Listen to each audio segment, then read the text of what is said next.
Hello, citizens, and welcome to Environmental Stuff is Hard with me, Bill Burris.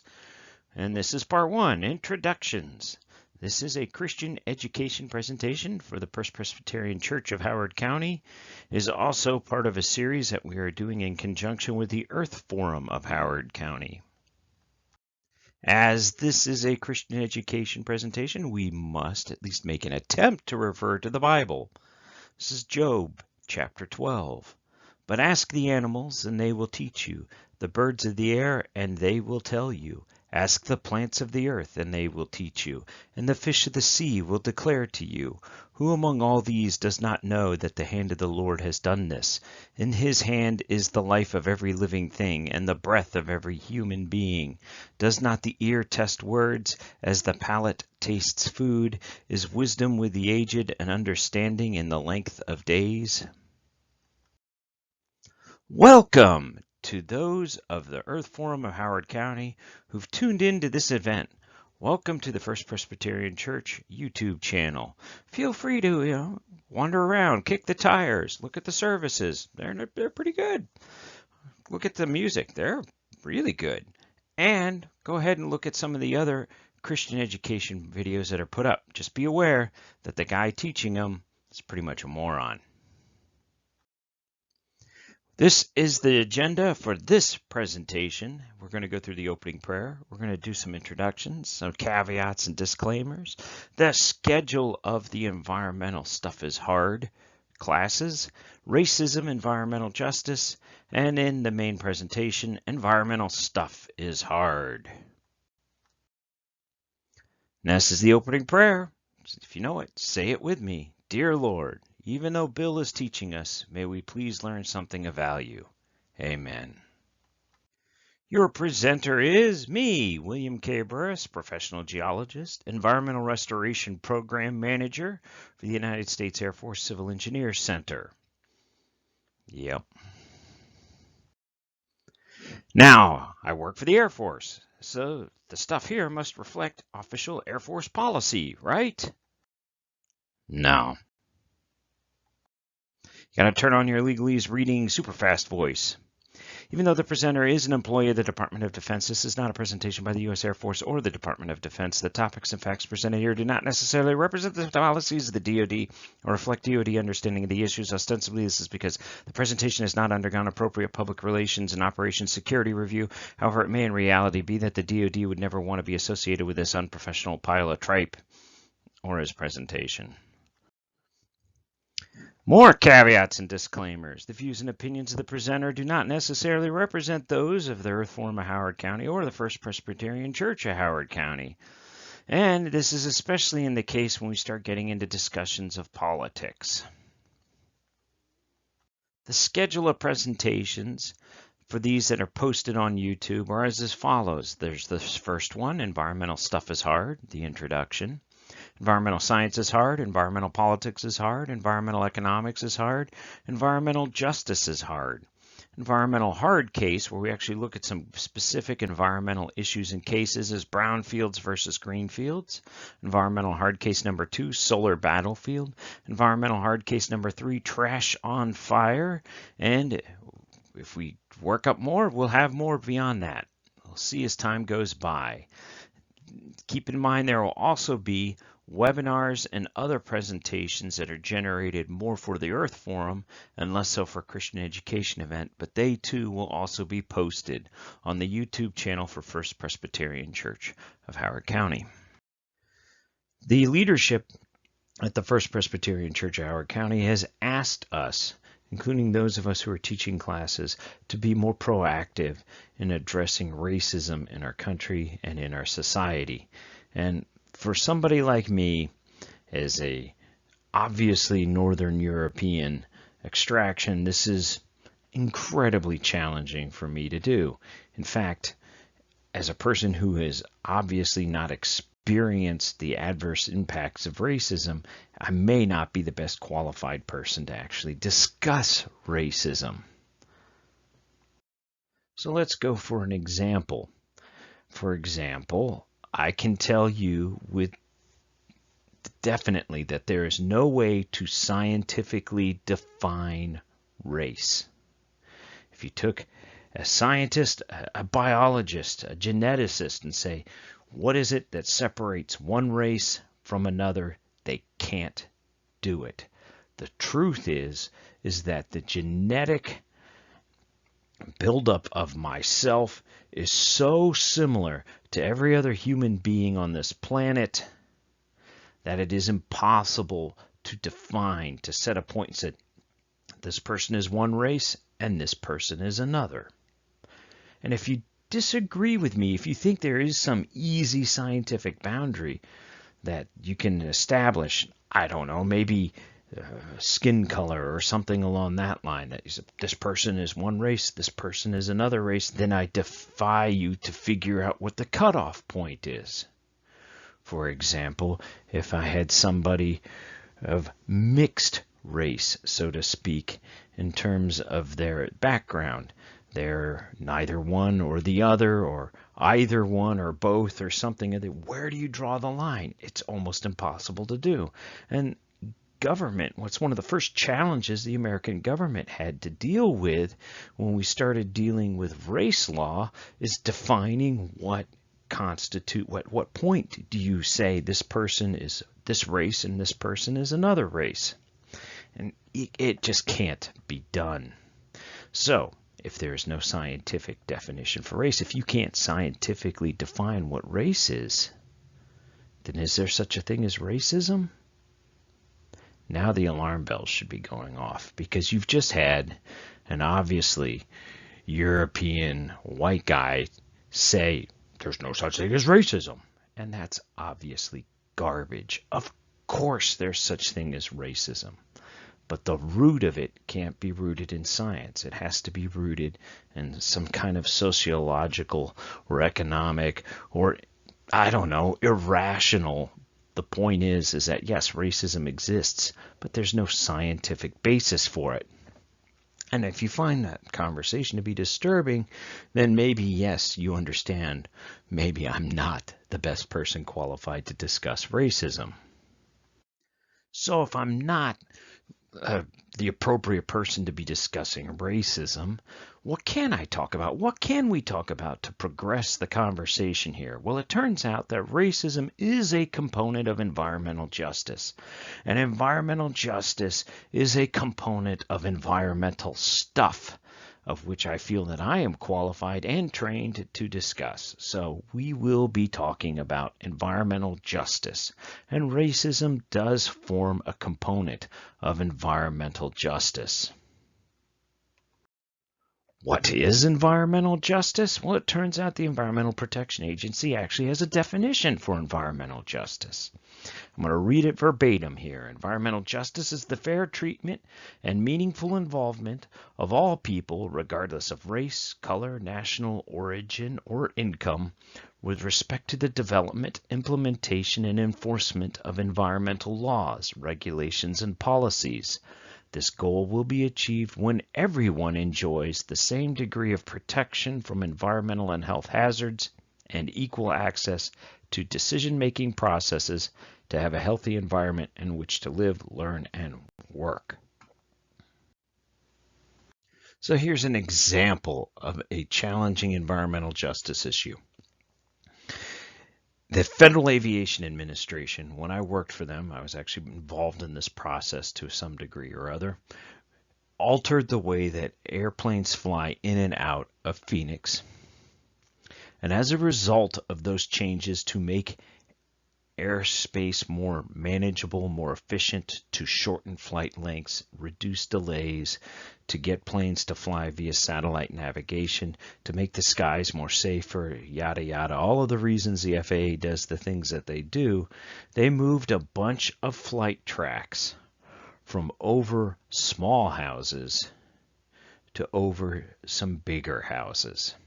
And the amount of pushback was incredible, including a lawsuit that eventually succeeded, a lawsuit that won based on, you're flying airplanes over a historic district, and to maintain the historic integrity of this district, you can't have airplanes flying over it.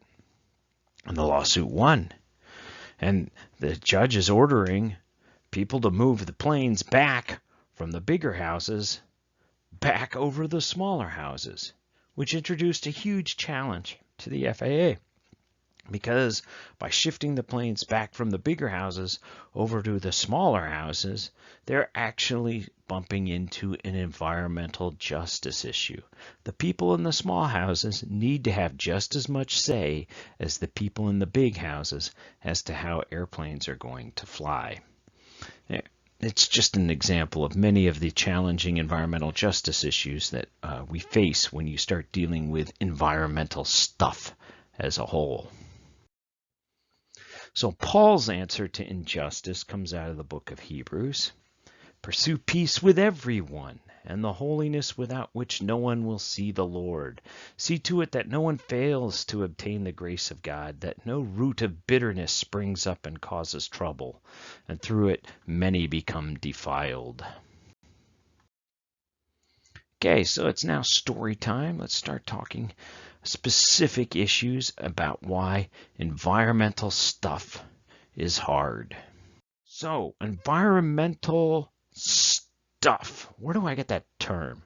I get that term from the briefings that I do to installation commanders at Air Force bases. I currently work for the Air Force, and I commonly conduct briefings for installation leadership, the man in command of the air base, about the environmental issues that the installation is dealing with.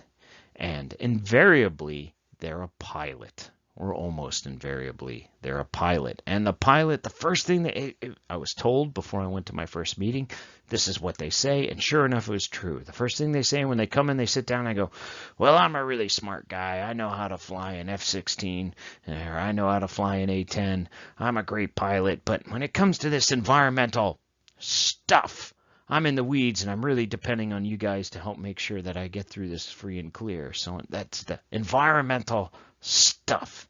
Environmental stuff is that all-encompassing thing that the pilot uses to deal with all environmental issues that occur outside of a cockpit.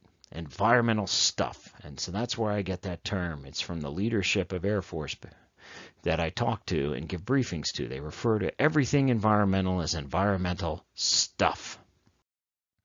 So what is included in environmental stuff? Well, that includes environmental science. Biology, geology, hydrogeology, climate science, meteorology, all kinds of different sciences, oceanography. It includes environmental engineering, the things that we do to the environment to make our lives better or worse or whatever. Engineering, politics, of course. Land use management, elections have an impact on environmental stuff. Environmental regulations, of course, have an impact on environmental stuff.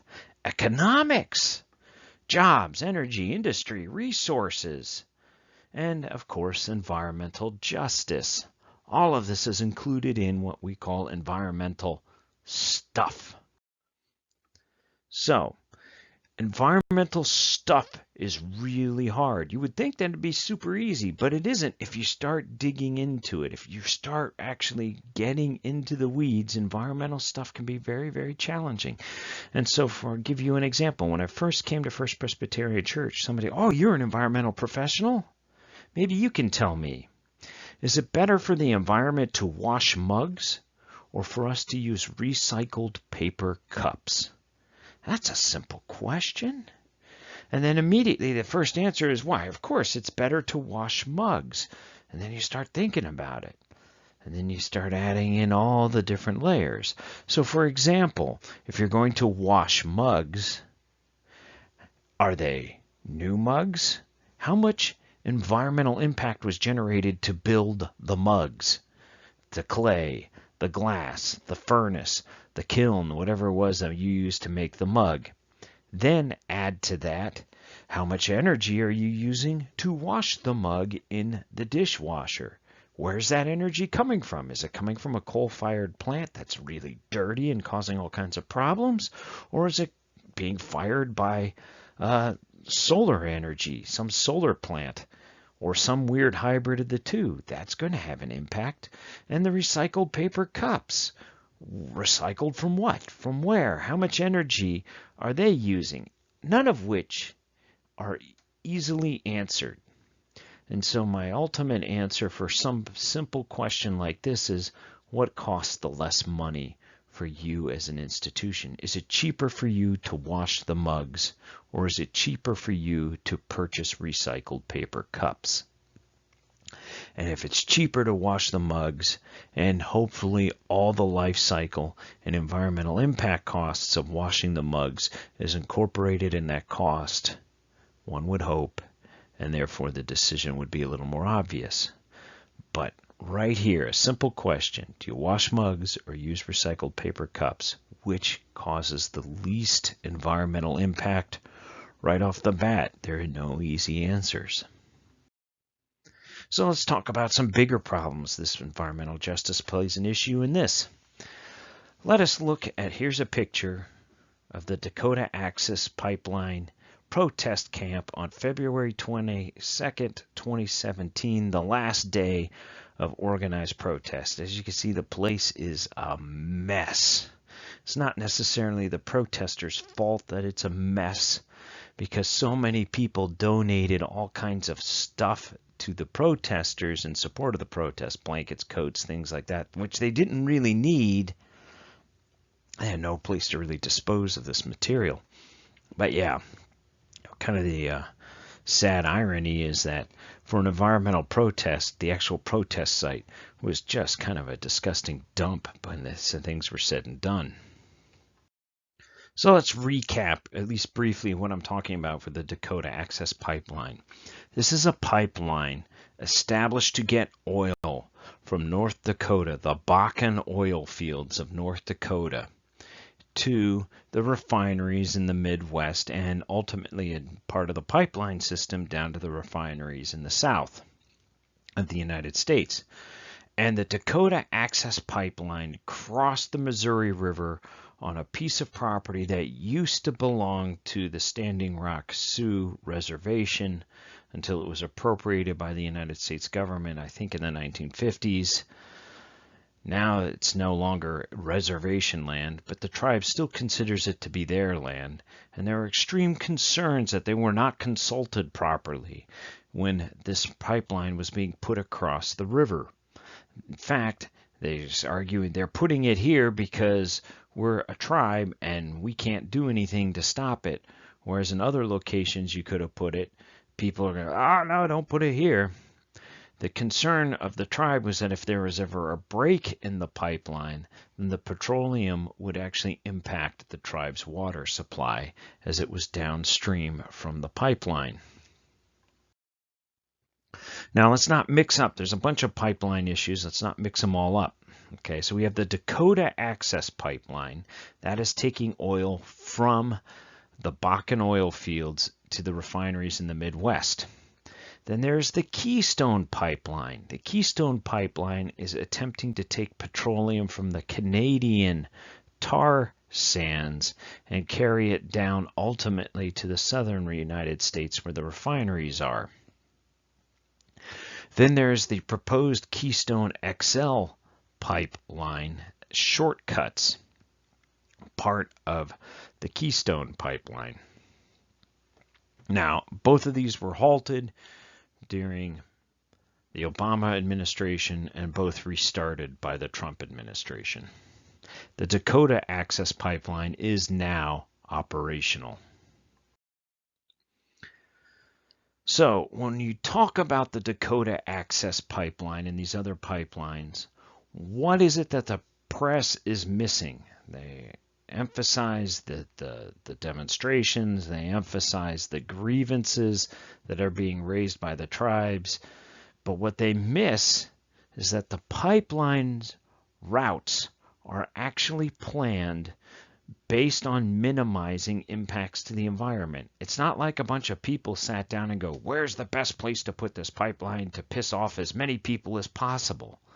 When they're planning these pipelines, they actually make an effort to minimize impacts to the environment.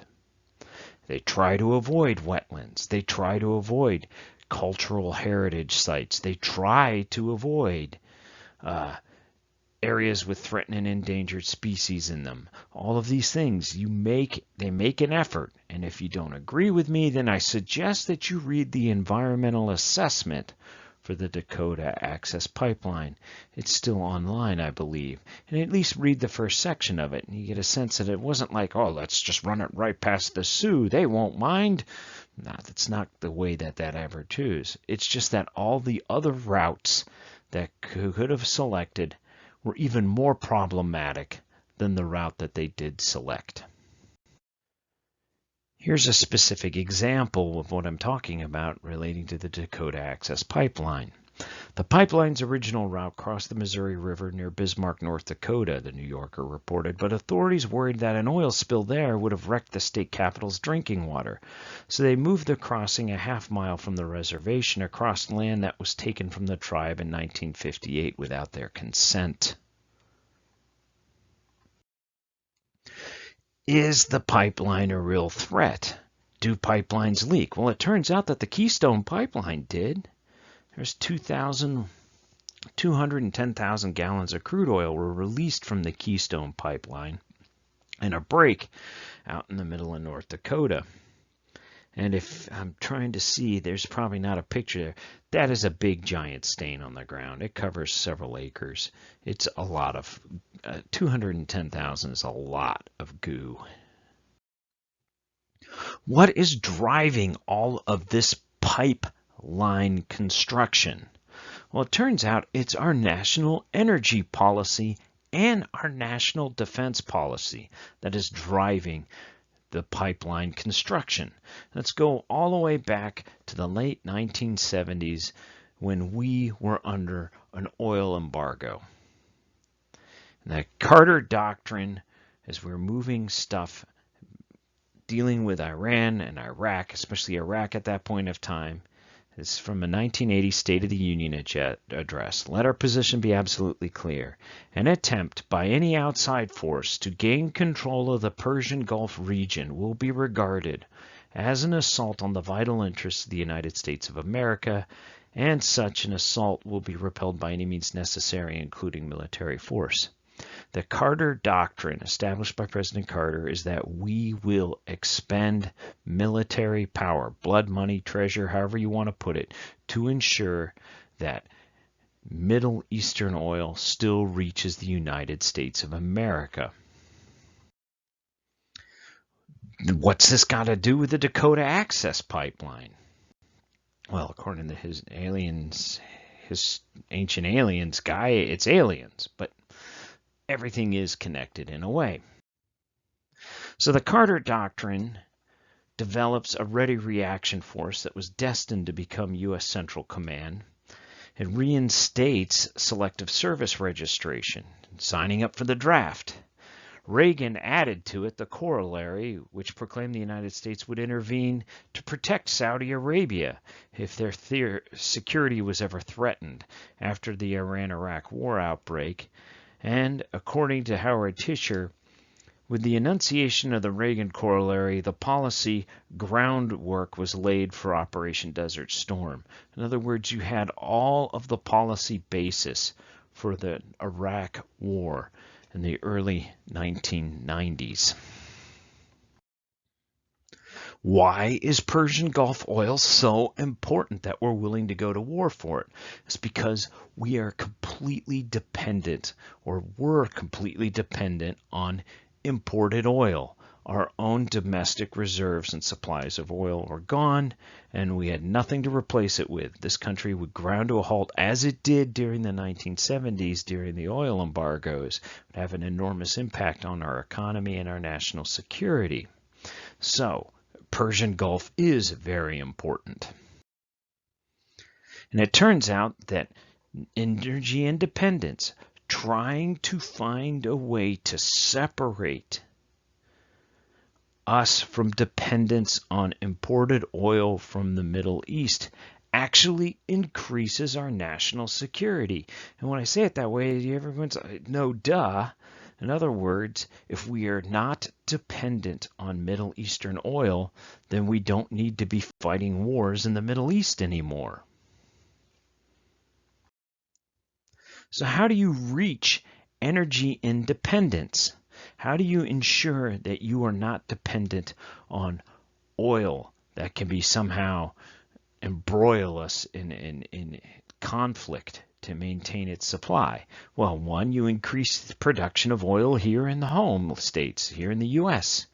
You obtain oil from staunch allies like Canada, or you find other sources of energy that's not petroleum-based, like ethanol, wind, solar, biofuels, nuclear, coal, other forms of energy.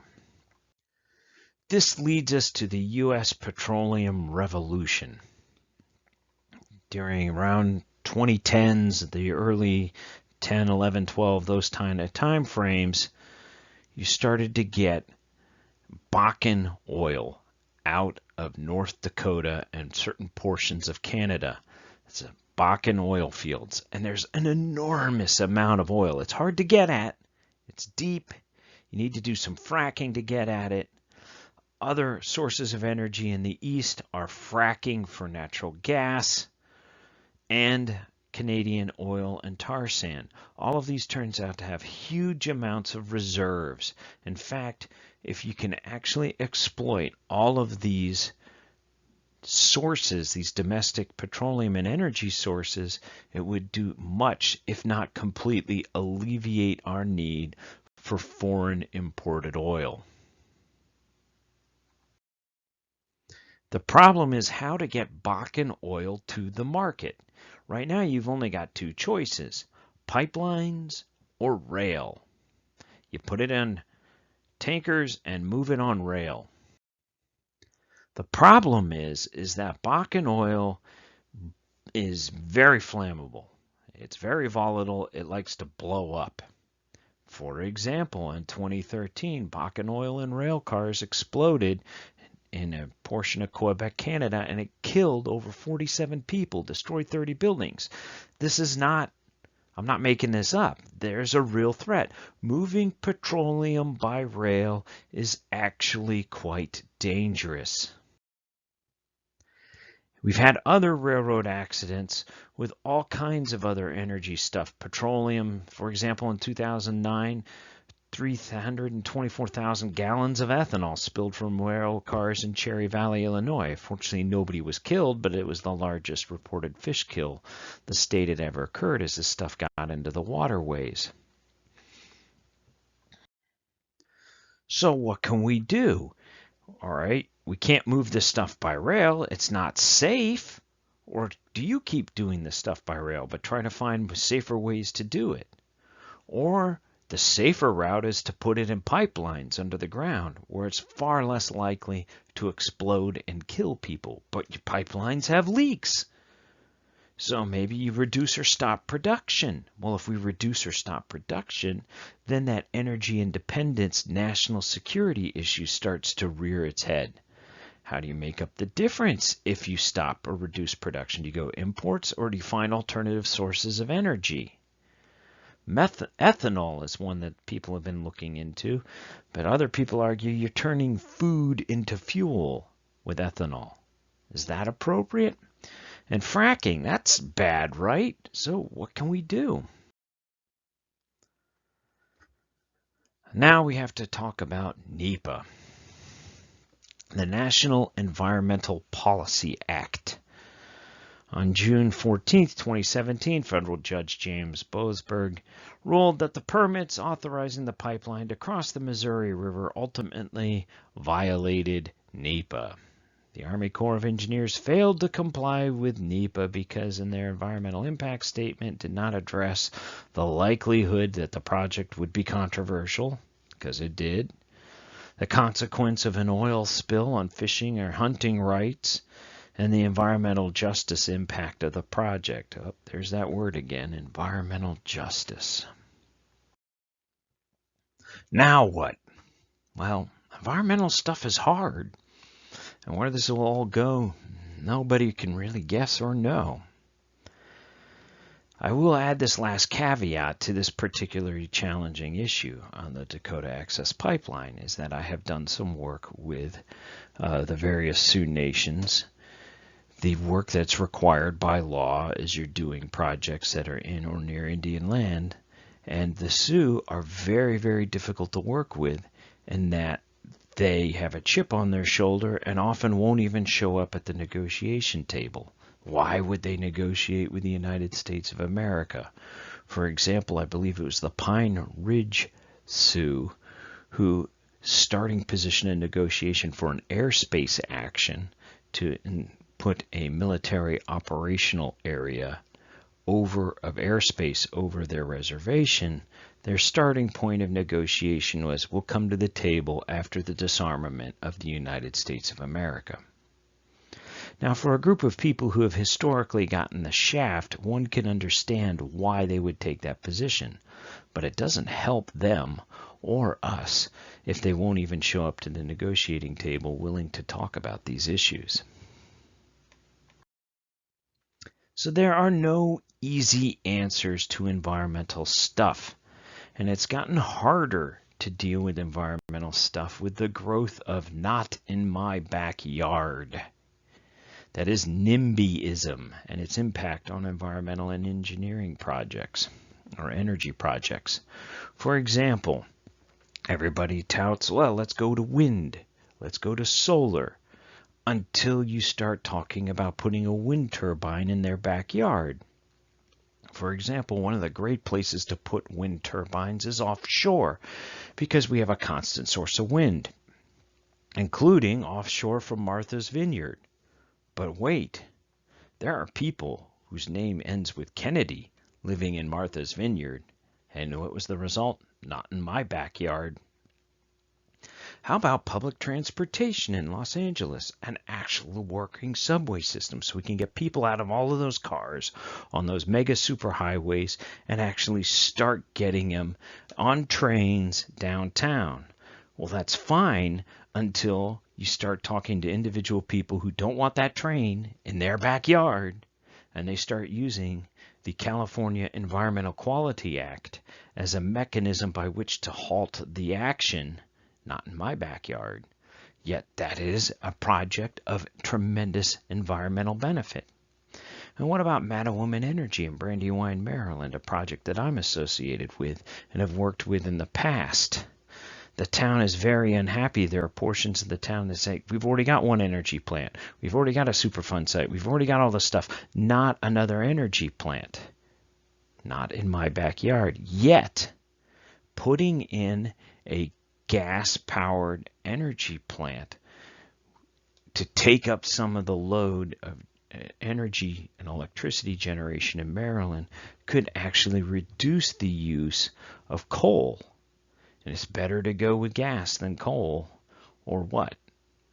Anyway, so it's got to go somewhere. Or you can take the other extreme where you don't allow people to have a voice. They say, not in my backyard. You just shut them up and have complete, total, centralized decision making, aka dictatorship, communism.